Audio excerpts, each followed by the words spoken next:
Consider back when life expectancy was 70. If I worked to age 65, retirement benefits would only need to provide for 5 more years, and that would be it. Nowadays, if we work to age 65, we can live 20, 25, even more years beyond that, and that simply is unsustainable.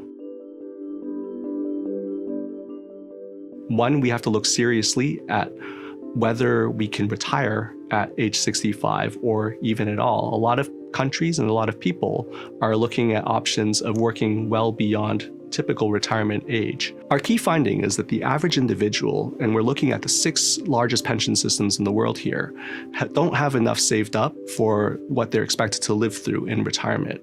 So an example is that when you look at individuals in these countries, when you're talking about Australia, Japan, Canada, the US, the UK, and the Netherlands, the amount of savings that the average individual has will only last them 5 to 6 years through retirement.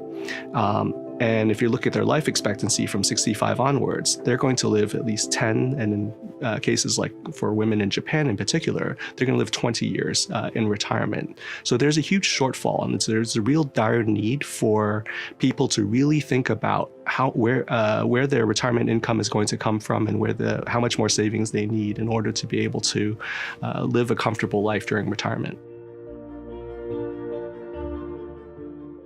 The situation we're in right now, we refer to as a pensions time bomb. The reason being, we have 3 sources of pension income: government-provided benefits, employer-provided benefits, and individual savings. But we have a gap between that and what people need at retirement.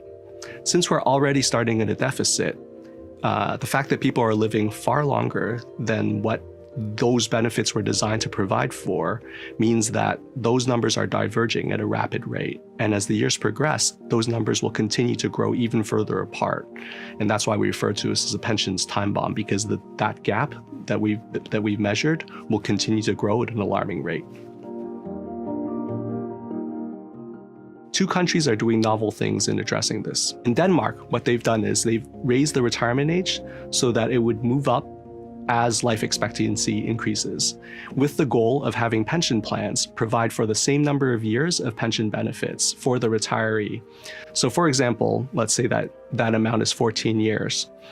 If life expectancy increases by 5 years, then retirement age increases by 5 years, and therefore the pension funds will still have to pay out the roughly expected 14 years. In Chile, what the government has done, instead of raising retirement ages, is that they've provided incentives for workers to work longer, and by increasing their benefits if they defer their retirement. And that's a really interesting concept, because instead of making people work longer, they're providing extra benefits, which helps in terms of the adequacy of the benefits they receive, but at the same time is better for society in that the workers continue to work later and defer their retirement benefits until later on as well.